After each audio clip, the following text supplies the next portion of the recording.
staying in your seats as this talk changed at the very last minute. This is going to be about the Great Lock Debacle of 1851, a phenomenal period of public exploration of physical security, exploit research that was done in public forums, in the newspapers, things like that. A really remarkable period of time. We're going to hit some of the high notes of it. You're also going to hear a lot about yachts and reaping machines, but I promise it all relates. So, my slides won't advance. There we go. I am Schuyler Towne. I'm a professional lockpicker. I had the pleasure of running a very successful Kickstarter. I was attempting to raise $6,000 from the public to launch my own line of lockpicks. I ended up raising $87,000. And as a result, I have been able to quit my old job as a graphic designer and now pick locks and research and come to things like this full time. I'm the founder of NDE Magazine, that's Non-Destructive Entry Magazine. We had about a year of fantastic content 3 years ago, and it will come back someday. And Open Locksport is the lockpicking company. I won't go into too much more detail about that. The short version is we finally have a ship date for the picks, first week of July. I'm also very easy to track down. You can find me at schuylertowne.com, where I'm trying to actually make use of the blog a little more to talk about some of the history and some of my competitive experience as well. And at Shoebox on Twitter is one of the easiest ways to get in touch with me. I'm also a former Wheel of Fortune contestant. As a matter of fact, Pat Sajak is one of the only people in the world, I think we only made like 50, maybe 100 physical copies. One of the only people in the world who has a physical copy of Non-Destructive Entry Magazine. And I'm obsessed with locks.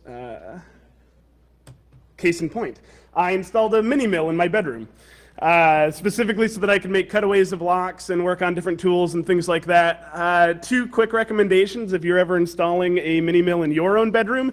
Number one, it's not great for a relationship. I wasn't in one initially, I am in one now, and there's brass shavings everywhere. It's horrible. Like, brass shavings get into bed with me, and it's terrible. Additionally, don't put it right next to your home office. Again, brass shavings everywhere in my computers. It was a horrible scene. I had to install a blast shield, et cetera, et cetera. Mini mill in the bedroom, I wouldn't recommend it, but it's really nice to wake up, be a little groggy, and be like, oh man, I'm gonna cut some brass today. Okay. It allows me to make beautiful cutaways of locks. These are just a couple of simple pin tumbler locks. I've done a lot of other stuff, and I've said this before, I've said that the smell of brass and grease is invigorating to me, and I was joking about it when I first started saying it, but man, as that brass gets cut on the mill, yeah. Shut up, Datagram. So, today we're going to talk about history, and just to give you a quick idea of how I got interested in the history of locks myself, when I first started picking, I put out a call on Craigslist actually just saying, I will take your locks if you don't want them anymore. And an old locksmith actually gave me milk crates full of locks in it was really sketchy. We had to meet on the second level of a Costco parking garage, and he would from his trunk into my trunk, but he was great. And one of them happened to say Yale and Towne Manufacturing Company. My last name is Towne. So I called up my dad and said, hey, have you ever heard of Henry Robinson Towne, who is this gentleman in his beau chapeau? And he asked me a couple of questions like what time period, where did he live, where was he doing work, primarily Pennsylvania, a little New York, some New England stuff. And I think 13th generation just in Vermont where I grew up. We're an old farming family. And my father basically said, yeah, he's one of ours. It's, a branch, but he's definitely one of ours, which was really interesting. So I started learning a lot more about Henry Robinson Towne and his fathers and so on and so forth, and a lot more about Linus Yale Jr., the person that he was in business with. Now, when I first found out about them, I didn't quite understand the timeline, and I thought that they were in business together for a long time and developed all sorts of interesting things. They knew each other for 3 months, and then Linus Yale Jr. died. He died Christmas Day, 1868, and they had only established the business, I think, late summer, early fall of 1868. So, a lot of the things that I find most interesting about the lock development actually came as a result of my ancestor who didn't always make the best decisions. Pin tumbler locks would not be the prevailing locks in America were it not for the fact that this guy died.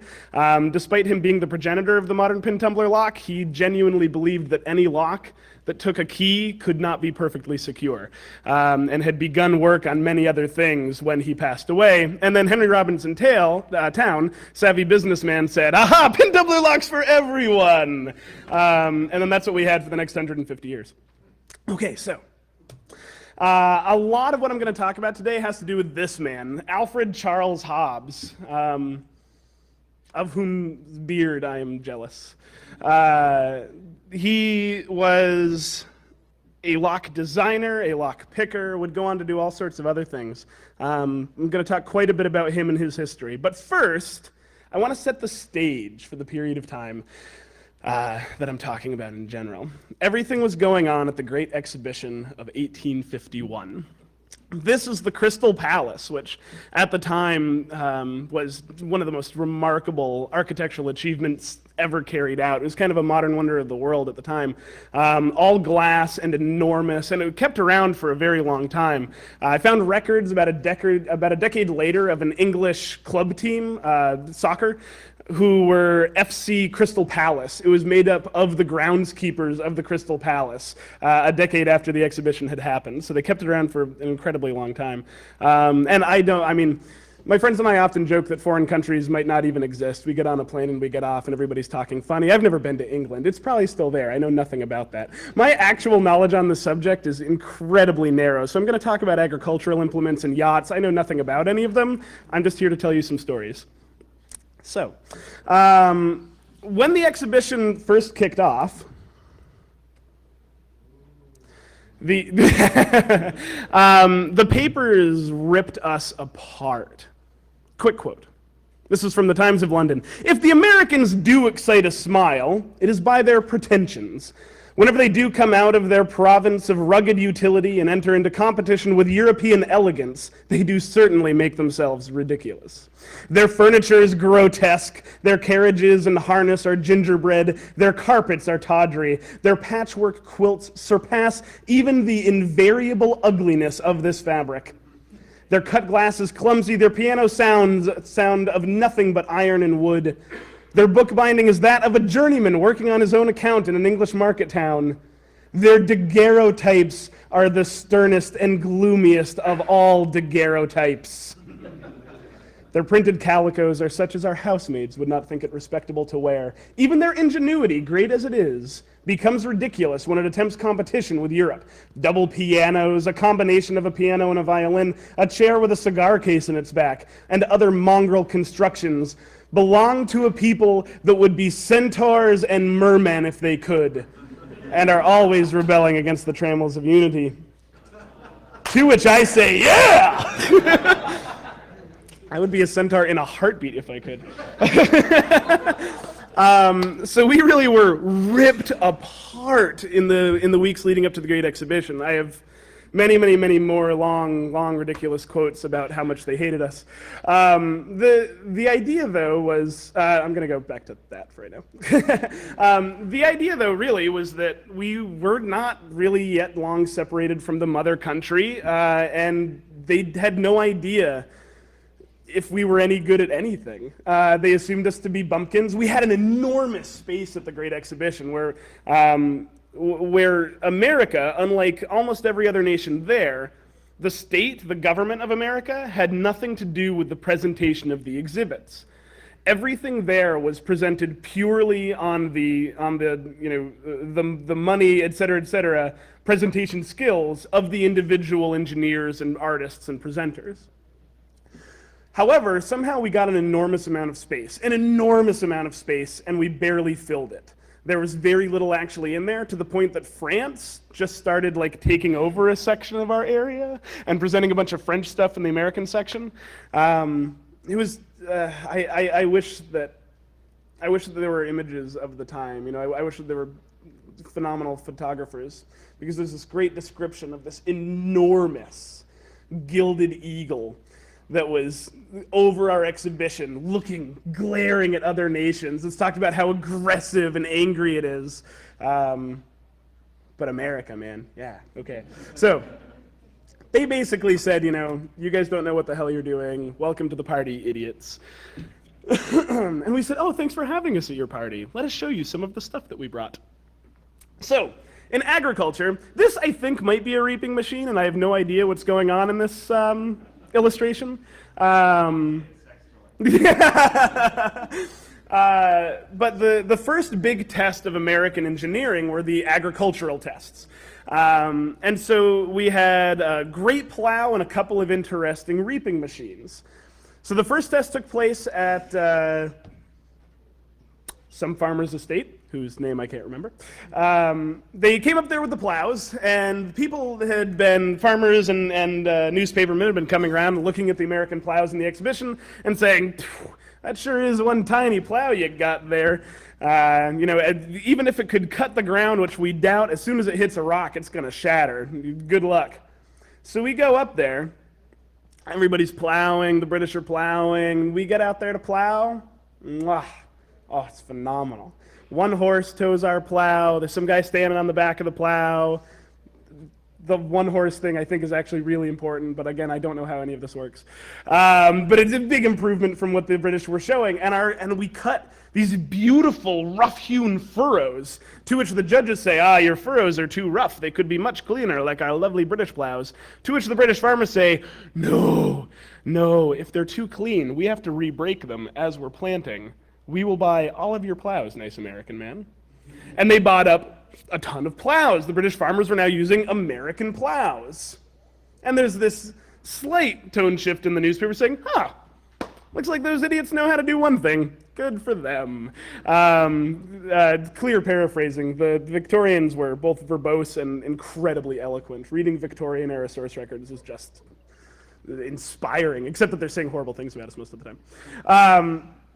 So then the reaping machines, and the reaping machines were some really big turning point. The corn, which I was recently told actually just means the most common grain of a particular place, so I think this is actually wheat. The wheat is green. The skies are pouring down rain. It is the worst conditions for reaping during the test. And the owner of the farm and the judges that are there to judge everything say, well, why don't we hold the reaping off until another day? So there's a bunch of British reapers and 2 American ones. And the Americans say, oh, hell no, we're reaping today come hell or high water. So the first reaping machine goes out and promptly breaks and doesn't reap anything whatsoever. And so now even the British guys, who were kind of excited to reap, say, all right, we'll do this another day. The remaining American with his reaping machine says, hell no, I came here to reap and I am going to reap everything. Much more politely. And he does, though. He does. His reaping machine is throwing wheat everywhere, or like right where it's supposed to go, one or the other. I have no idea how this works, but it's reaping like mad, and nobody can believe it. It's the worst conditions, and this thing is amazing, and the British are buying our reaping machines, and we win medals from the jurors. And now there's a significant tone change in the paper saying, you know what?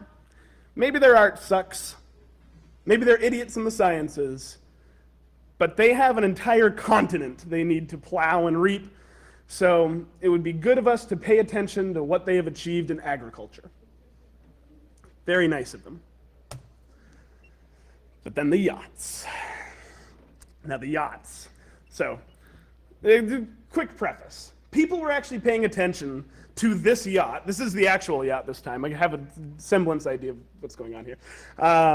People were paying attention to this as it was being built because they were exploring some new ideas in yacht making, and the British yacht culture were interested to see what the Americans were going to bring over here. Guy brings his yacht over, aptly called the America, and immediately starts challenging people to races to earn a little money. Literally just trying to bet with other yachtsmen. He has one race, kills the guy, gets a little Skrilla, and nobody will race with him again. So there's a big race held now. I think it was 41 British ships and the America. And this is the first year, this is a regular race they did every year, this is the first year that they decided to make it an international event. But again, it was just the British ships and the American. No other nation entered. The Queen came out. The Queen's barge came out. It was a big, like, celebratory atmosphere. It was a 53-mile race around a couple of islands. And there would be people set up having parties at the different islands, and a lot of people in smaller vessels that would try to tack alongside the ships as they sailed out to keep track of the race. Parties everywhere. Great, really excited atmosphere. The America started off with a fouled anchor. So immediately things were going poorly. She was in the back of the pack, finally got going. But by the time they're coming around the first island, she's already in the middle of the pack. And some of the people there are saying, oh, look at the America. She's doing okay. She's in the middle of the pack. Good for her, good for her. Come back around some, another batch of islands and boats. And all of a sudden we're in the top like 3 or 4 ships. And they're tacking along, going great. 3 or 4 ships. People are saying, wow, the Americans keeping up with our best boats. This is amazing. This is great. Good for her. She's keeping up. And then we won by 7 miles. It was a 53-mile race, and we won it by 7 miles. It was crazy. As we're pulling in to cross the finish line, the race is still going on, but we start to cross the Queen's barge. They lower the colors. Everybody comes out onto the deck of the ship and takes their hats off and bows their head to the Queen's while the race is still happening. The next day in the newspapers, they said that this was akin to a jockey in a horse race stopping before the finish line to wave at the audience. But they loved it. The British loved it. There was a guy with his own private militia, apparently, also near the finish line, who witnessed this, and he just had his militia, like, firing off shots in celebration. It was a huge event. And again, we won by 7 miles. So when we come in and we cross the finish line, there's this shout that goes out, oh, who won? The America! Who was second? No one! Which I'm confident is where we got the idea from in our culture. So this race is now called the America's Cup. So if any of you were wondering why it got that name, now you know. There's now a very serious change in the tone of the newspapers. And they've also been taking note of some other people there. There's some amazing people there. Goodyear was there showcasing his India rubber globes, and who knows what these will become. Morse was there. All sorts of huge things were happening in this one kind of watershed year. But when we won the yacht race, and that significantly, agricultural implements got us a lot of respect from a lot of workmen. Yachts were beloved as both a science and art by an entirely different class of people in England. And all of a sudden the newspapers were saying, okay, America, you guys really brought it. You guys brought some interesting stuff. And they start highlighting some of our other contributions. Some people even going so far as to say that we are contributing more to the well-being of England, more to English industry than any other nation that was there. Because great exhibitions, world fairs, things like that, they're not held to show off what you can do. They're held to draw all of the best things from every other country to you. So, enter A.C. Hobbs. A little background on Hobbs. He was a phenomenal lockpicker. He worked for the Day and Newell company, shilling their paratoptic lock, which I have right here. So here's the paratoptic lock. I'm not going to go into much in the way of engineering during this talk, because I'm really just trying to tell these people stories. But you can puzzle over that for a little bit, and we can talk about it more in the Lockpick Village later if you like. But A.C. Hobbs working for Day and Newell. He had established himself as a excellent engineer, but also a phenomenal lockpicker. Even in his obituary, they allude more to his lockpicking than any other achievement that he carried out in his life. In particular, they highlight, before the Great Exhibition of 1851, his biggest accomplishment in America. Now, he made a name for himself by going around to different banks and saying to the bank director, if I can pick the lock on your vault, you have to buy my lock. And the bank director would say, sure, whatever. And he sold a lot of locks. Now, it's also important to note, before I explain how he tested against these locks and what the nature of testing was, I need to talk very briefly about Joseph Bramah. Joseph Bramah was born in the 1700s, maybe 1750s, and by 1784 he had patented his safety lock. Now, the safety lock was a really important change in physical security. It was not the first lever-based lock, but it was the first lever-based lock to be mass-produced. It was the first lock in general to have mass production techniques applied to it. And now for the first time, you could buy a lock. Because locks before this were bespoke pieces. They were, individually wrought by a locksmith. Locksmiths used to smith locks. They actually made locks. So if you wanted to get a lock made, a decent lock, a lock that might offer you some semblance of protection, and even then not much, you would be shelling out the modern equivalent of like 2,000 to 4,000 pounds. Bramah was selling his safety lock for the modern equivalent of about 25 pounds. So now all of a sudden, everybody could have a lock. Locks were being put on everything. Your little foot locker at the end of the bed, et cetera, et cetera. Even then, the idea of putting a lock on the door of like a lower or middle class home, that even took a little while before that really happened. It was a lot of portable devices in particular that initially got locks applied to them. Additionally, this was the first time in history where a locksmith could make a lock for you, hand it to you, and say, though I made this, I cannot break it. Security by obscurity was the only game in town for the first 3,500 years of lock development.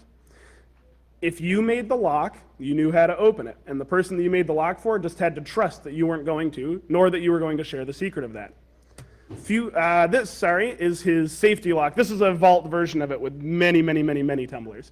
The at-home version ended up being dramatically less than this. Nobody knew security by obscurity was a potentially life-threatening quagmire as much as Louis XVI. So Louis was an avid locksmith himself. He was trained by the master locksmith Gamain. Gamain made for him the armoire de fer. There we go. That's Louis's head in there with a skeleton attached to his body. So Gamain made him this beautiful lock where Louis kept a lot of state secrets and personal papers and things that the, not very kind courts of the French Revolution deemed to be treasonous. Now, the reason that they were able to get access to that is because, as it turns out, Gamain totally went revolutionary when the revolution came, and shared with them the secret of the operation of the lock. Gamain did not open that lock for them himself. He just explained to them how the lock functioned. And knowing that was more than enough. Or, well, exactly enough. It's not more than enough. It's what you need. Knowing that is enough to open the lock. So, when Bramah... I'm terrified of this next slide. Hopefully I got it right. Bam, yes. This is difficult to read, so I'll read it from the screen. When Bramah made the safety lock, he created the idea that a lock could be impenetrable. That the only thing you needed to obscure was the actual bitting of your key. That by studying your own cylinder, you would not be able to understand how to open somebody else's. This is the birth of that idea. And it's a huge idea. So, in their store in Piccadilly, they had a actually relatively small padlock with, I think plated on it, not inscribed on it, this. The artist who can make an instrument that will pick or open this lock shall receive 200 guinea the moment it is produced. Applications in writing only. Bramah's patent locks. Caution. The public is respectfully informed that every lock made by Bramah is stamped with their address, 124 Piccadilly. The important part, of course, being the top bit. This was in their Piccadilly storefront from the turn of the 1800s to 1851, and even then, a new one was put in the window not long after Hobbes manages to pick this. Spoiler alert. I'll tell the story of that. In the 1820s, there was an incredibly serious attack on this lock by a British engineer. That British engineer was given 30 days to work on this lock. If you think about the way in which we test locks now, first of all, they're rarely tested for surreptitious entry anyway. And even then, when we talk about destructive entry or whatever else, we're, asking for 5 minutes resistance, maybe 10 minutes resistance, 15, whatever the case may be. In fact, even in places where they do test for surreptitious entry, such as Japan, the top level of testing, the top level of resistance maxes out at 15 minutes. So to get 30 days with a lock is entirely about the idea that a lock can be impenetrable. So the British engineer returns the lock wholly unmolested, completely unopened, completely unable to pick it. So, re-enter Hobbes. So in America, too, there was a lot of testing going on with locks. And while Bramah had one very serious test in the 1820s, in America, we were testing locks like crazy. And we'll talk a little more about that with a quote from the Times of London again in a bit. But in particular, Hobbes, the highlight of his career in America before he went over to England, was that he went to the Merchants Exchange in New York to test against their vault lock. They had offered $500 to any man who, given 30 days, could open their vault. Hobbes rolled in and did it in an hour. He was changing the game. So he goes over to England. Let me test the next slide here. Nope. Okay. He goes over to England, and when I thought I was giving this in the Lockpick Village, it was a lot worse. I'm trying to do better for you people. He goes over there and immediately gets to play with the Chubb lock. Now, Chubb made a phenomenal detector lock that is actually a fairly secure lock, very difficult to pick. But he gets his hands on one at the exhibition. Somebody says, Mr. Hobbes, heard what you can do. Can you pick this Chubb lock? And he picks it for them right there at the exhibition. There's a big to-do, and there's a more formal test against the Chubb lock that'll happen later on. Needless to say, he once again opens it. This one was at a man's private vault who had a Chubb detector lock installed on it, and once again, Hobbes opens it in an hour. Chubb freaks out, takes out ads in newspapers for the next decade saying he didn't do it, which was great for Hobbes because he stayed over there picking Chubb locks and selling his own. In fact, slight tangent, but it has more to do with lockpicking than yachts do, so you'll enjoy it. He got a call from somebody who said, we lost our key to this Chubb lock. It was a bank.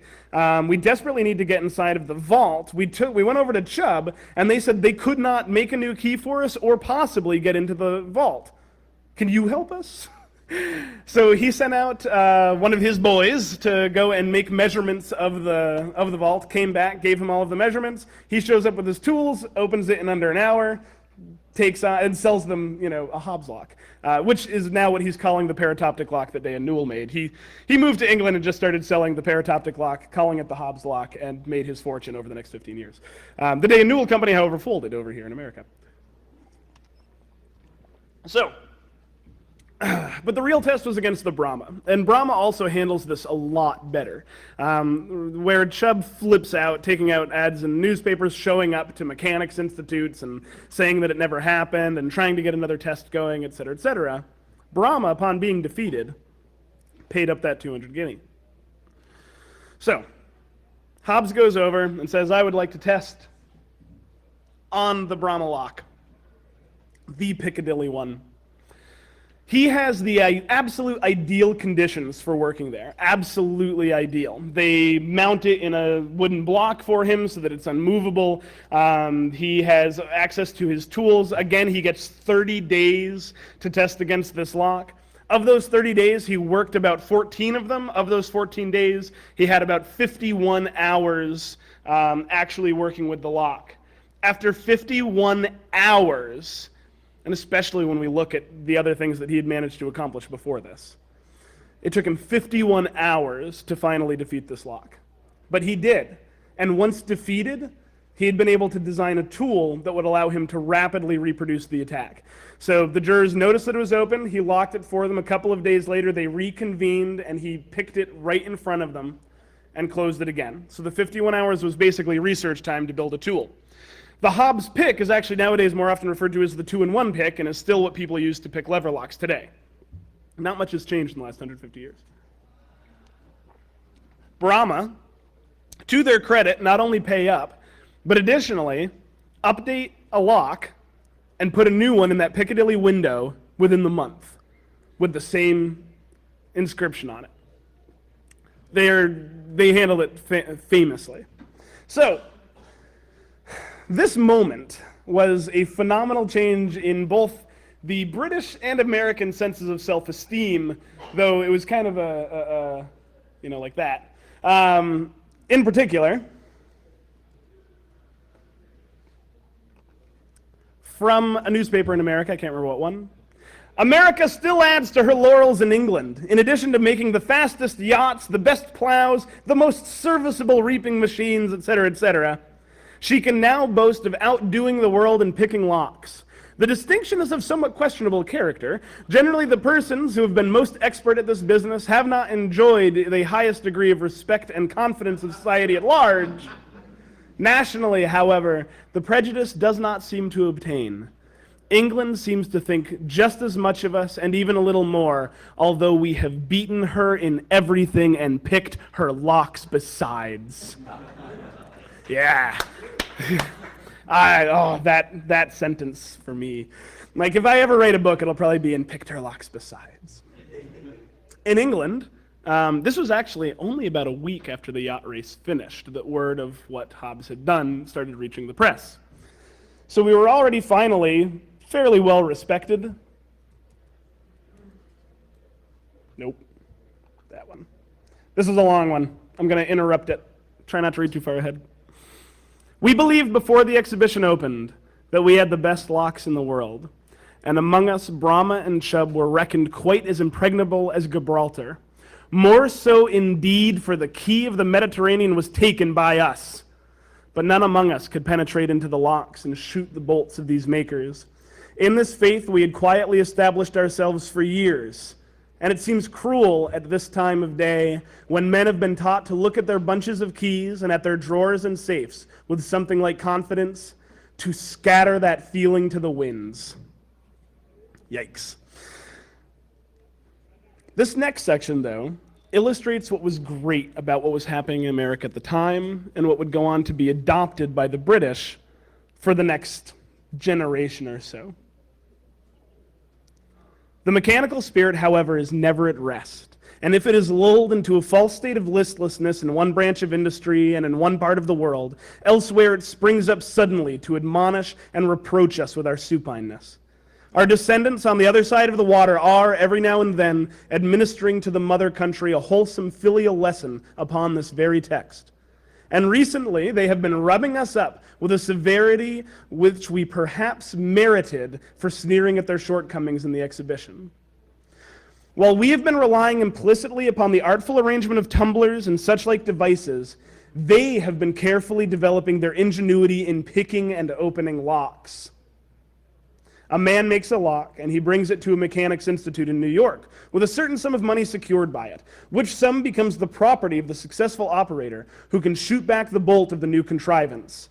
Instantly, astute heads and clever expert hands are engaged in solving the mechanical riddle thus propounded to them. And so far have these dexterous manipulators carried their art that their open sesame sweeps springs, tumblers, false notches, letter devices, and everything else before it. You have to have both sides when you're engineering security. You have to have both sides. And this is exactly what was being said in 1851. This was the moment that security by obscurity should have died. It did die, again, for about a generation. The slide I should have been showing right there. So, to riff on that, it should have died. It should have died forever. But during that generation, in England in particular, there was a ton of study. There were people, the Royal Society would hold month after month these amazing convocation of lock engineers and people who were in other engineering fields altogether, all of these ludicrous polymaths. The guy that cast the bell for Big Ben, of which he didn't know anything about bell making, but made his own alloy of metal to cast for Big Ben, which cracked like 3 times. So he probably wasn't the guy that should have been doing it. But still, he got very involved in lock engineering and this big debate about which lock was better, and people were now, just like the American tradition, bringing locks that they had designed and testing against them, putting money up if people could open them. The people picking against them would put money up in case they destroyed the lock in the course of attacking it. But if that happened, they got to keep the destroyed lock, to study it and to learn from it, and to think about how to attack it. Even the paratoptic lock, the one that would go completely unopened in England in 1851. The newspapers, a quote that I didn't bother putting in because it's even longer than the long ones I've read already, said, you know what? Our bakers better go back and start making better locks, or they better march over to the opposite end of that exhibition hall and open those American locks. They tried, and they couldn't. Paratoptic lock held against all of them. No one was able to open it. And the paratoptic lock would not have held, except that there was a guy by the last name of Pettus, an engineer by the last name of Pettus, and these damn Victorians hate using first names, which is infuriating when you're trying to track people down later, but Mr. Pettus, an unknown engineer, wrote a letter to the Day and Newell Company saying, hey, I know you just made a bunch of improvements to your lock, and I've just been playing around with a new one, and I can pick it. And here's how I pick it, and here's some ideas for how you might improve that. It was, one of these beautiful early examples of responsible disclosure. And they did improve it, and that became the paratoptic lock. And that is what went to England. And had Pettus not piped up and said, hey, I've been playing with your lock, and I picked it, and sent them a letter, and had they not taken him seriously and implemented those changes and thanked him for his help, if my tone is not clear, this is not the situation that we enjoy with lock manufacturers today, then our locks may have been opened. Then this may not have been the watershed moment in physical security that it became. So, right now I'm working on a theory. And I'm, poking holes in it and testing it and seeing where it stands up and where it doesn't. But my theory is that the public were only able to tolerate the public exploration of physical security for about 20 years. As that newspaper makes clear, as they said, it seems cruel at this time of day to scatter that security to the winds.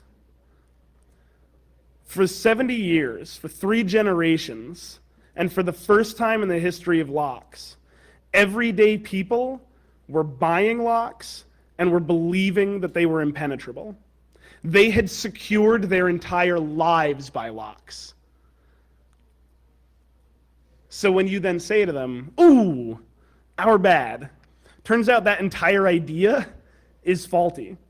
Turns out we're going to keep exploring it publicly, publishing in newspapers and agricultural magazines and anybody that will print the details on how we're attacking, exploiting, and developing new locks. We're going to talk about all of it publicly. And you're going to remain terrified because you're still trying to secure your lives. There was a backlash.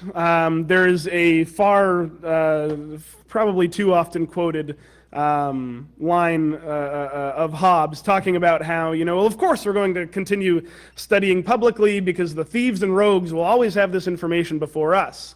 This debate was going on even as soon as he opened that lock, even as soon as he began picking and publishing, and in America as well.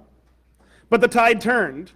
The tide turned with the public willingness to tolerate the exploration of locks. Newspapers stopped knowing anything about locks anymore. There's this crazy transition. 1851 through like 1870, newspapers were writing occasionally not wholly accurate, but really interesting and insightful details about locks that were being developed, about attacks that were being carried out on them. But by 1900, you're now seeing entries talking about, you must have gotten out of that with a skeleton key. While warded locks and skeleton keys continued to exist at that point, those weren't the attacks that were valid anymore, not against genuinely secure spaces. This was in reference to a deaf-mute 13-year-old who escaped from his federal jail cell, which is the whole other talk and heartbreaking. He went to jail for the first time at age 11, into a federal prison. And he had a deaf-mute little brother, too. Anyway, it's a beautiful story, but not what we're talking about today. Additionally, we have the rise of the locksmith as a technician instead of the locksmith as a smith, as somebody creating metal and brass and so on. And secret knowledge is cash. Secret knowledge translates into a livelihood. So, with that knowledge already beginning to become taboo, circling the wagons, getting laws passed, creating guild structures, disallowing the public from exploring the security devices of their own homes becomes business in the guise of securing the public. Because this happened, The American residential security market, as a very clear example, did not change for 150 years. And I don't mean that we had incremental changes here or there, and things are very similar to how they were back then. I mean that there was literally no change to the locks that people bought and put on their middle-class homes for 150 years. Because to explore them and to develop them and to improve them was taboo. And this brings me to my last thought. And I think I'll have a little bit to take questions, maybe? Excellent. Taboo. The three things that actually draw the line between private and public space are the threat of violence. The threat of violence then leads to taboo because you teach other people that you might get killed if you go into there. And taboo always becomes law. And those three things, the threat of violence, taboo, and the law, are the real dividing line between private and public property from time immemorial. The lock, particularly in the context of the American residential security market, is simply a symbol of those three things. If you think to yourself how you feel coming upon an open door, coming upon a door that is closed but has no lock on it, coming upon a door that has a lock but is unlocked, and coming upon a door that is locked, there's this fantastic spectrum of emotional response to those situations that most people never actually take a moment to think about. An open door with no lock on it is a public space. Enjoy yourself, walk around. Maybe if it's a space you don't know, you walk through and you're looking for somebody to make sure everything's cool. A closed door with no lock on it, you have to physically interact with, you're walking through, and now you're very seriously looking for another human being, but you're probably going to continue to explore that space. Even with the lock being unlocked, the moment you see a lock on a door and make the decision to test that door anyway, there is something in you that knows that you are crossing over into what is potentially a private space. And the decision to break a lock, to open a lock that is locked to enter a private space is visceral. And we have a lot of people when they open their first lock that have very interesting reactions to it. Some are thrilled, but some are on the opposite side of the spectrum, where discovering that it's so easy to do, particularly for most of the locks in the American residential security market, that they nearly shut down in their idea of continuing that exploration of security. And you see this modern equivalent to what was happening in 1870, where people finally just said, just stop talking about it.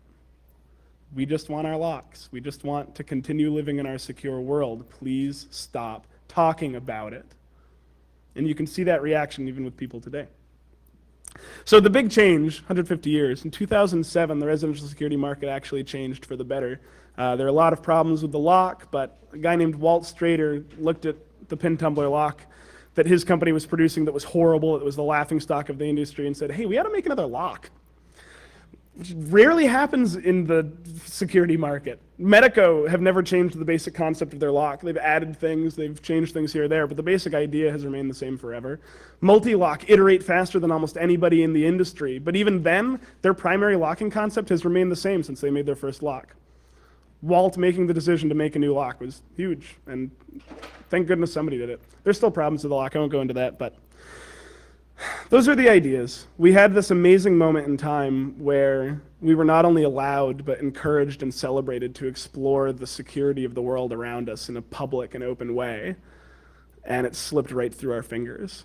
I think we're at a turning point now where we have that chance again, and I want us to pay good attention to the past so that we don't lose it in a generation. Thank you.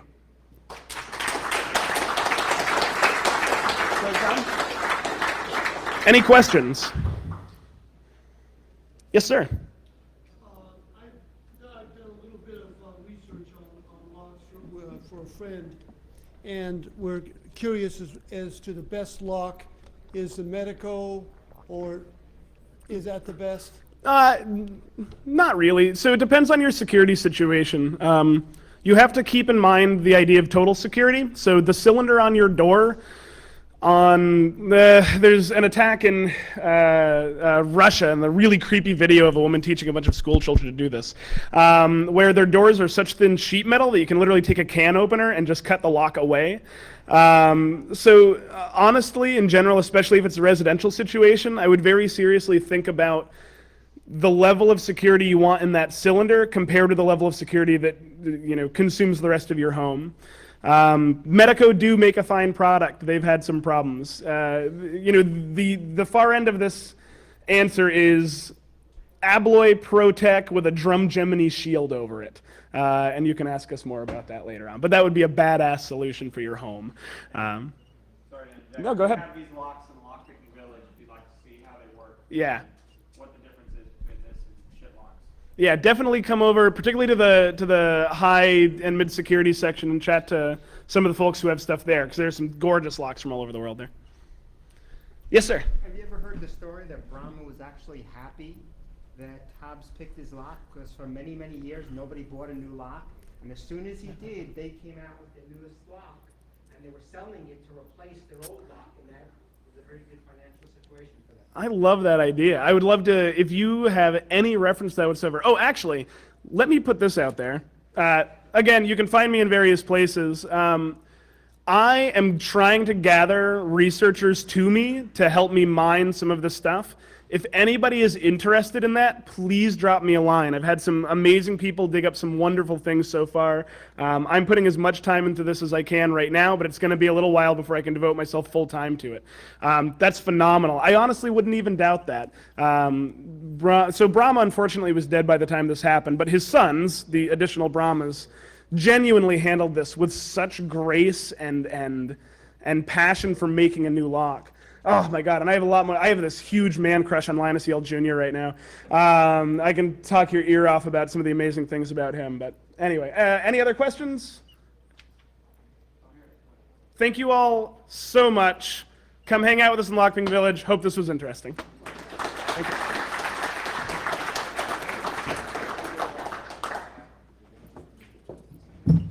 I just wanted to say thanks a lot to Schuyler because he wasn't actually supposed to do this talk here, but he filled in for us the last minute, so a big hand to him. Like he said, we have the Lockpicking Village. We also have, if you guys want to make your blue badges, you can buy parts and sit at the Hardware Hacking Village. We also have the tamper contest going on. You can make a synthesizer, right? You can make a little MIDI synth, and then Charlie has like a little plug-in thing, so you could have an actual speaker on it. We didn't put speakers. Sorry, I'm drunk, but we didn't put speakers because it drains the batteries really fast. But you could always hack it per se, and do it yourself. So enjoy lunch. I think it's lunch. Is it lunch? Oh yeah, this is lunch now. So enjoy lunch, and then come back to the next talk. Again, we have lots of stuff in the other room as well. And thank you for coming. Thanks to Schuyler again. Woo. Thanks, buddy.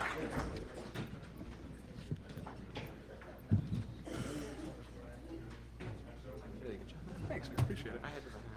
Yeah, I know the gist. Yeah. This is the stuff, like I said, that I'm super